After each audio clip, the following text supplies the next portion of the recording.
कोल्हापुरात असं म्हटलं जातं की आमदारकी नको, पण गोकुळ दूध संघाचा संचालक बनवा. आणि आता याच पार्श्वभूमीवर गोकुळ दूध संघात मोठी घडामोड घडली आहे.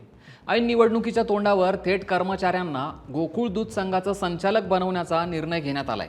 या निर्णयामुळे आता संघावरती संचालक होण्यासाठी कर्मचाऱ्यांमध्ये चढाओढ होण्याची शक्यता आहे.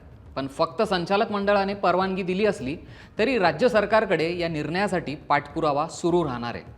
एकीकडे सत्ता मिळवण्यासाठी नेत्यांनी आपले देव पाण्यात ठेवलेत, तर दुसरीकडे कर्मचाऱ्यांना संचालक बनवण्याच्या निर्णयाने मोठा ट्विस्ट आलाय. नेमकं गोकुळमध्ये काय घडतंय, कर्मचाऱ्यांना संचालक बनवण्याचा निर्णय का घेण्यात आलाय, हेच या व्हिडिओतनं सांगतो. गोकुळची निवडणूक लवकरच जाहीर होण्याची शक्यता आहे. त्यामुळे गोकुळ दूध संघाच्या सत्तेसाठी जिल्ह्यातल्या सगळ्याच नेत्यांमध्ये संघर्ष सुरू आहे.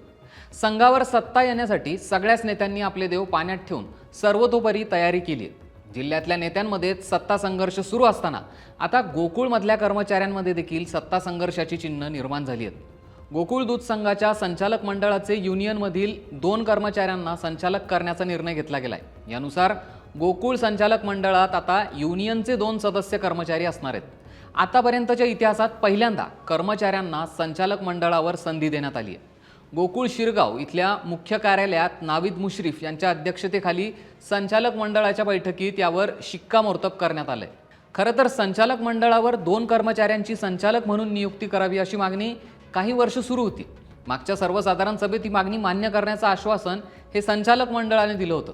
त्यानुसार हा विषय आजच्या संचालक मंडळाच्या बैठकीत चर्चेसाठी होता. त्याला संचालकांनी मान्यता दिली आहे. पण युनियनमधल्या 2 कर्मचाऱ्यांना संचालक मंडळावर संधी मिळणार असल्यानं युनियनमध्ये याबाबत वाद, राजकारण आणि दबावतंत्र सुरू झालंय. याबाबत पत्रकबाजीही सुरू झाली आहे. संघर्षाची स्थिती निर्माण होण्याची चिन्ह आहेत.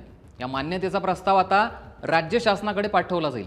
त्यांच्या मान्यतेनंतरच प्रत्यक्षात याची अंमलबजावणी होईल. बैठकीमध्ये इतर नियमित विषयांव्यतिरिक्त हा विषय कर्मचाऱ्यांच्या दृष्टीने महत्त्वाचा होता.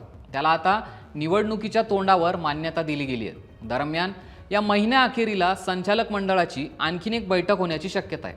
त्याच आधी मुंबई उच्च न्यायालयाच्या कोल्हापूर सर्किट बेंचमध्ये गोकुळ संदर्भात सुनावण्या आहेत. यातल्या निर्णयावर पुढील स्थिती अवलंबून असणार आहे. त्यामुळे येणाऱ्या काळात काय होतंय हे पाहावं लागणार आहे. तुम्हाला काय वाटतंय, गोकुळमध्ये 2 कर्मचाऱ्यांना संचालक बनवण्याचा निर्णय योग्य आहे का?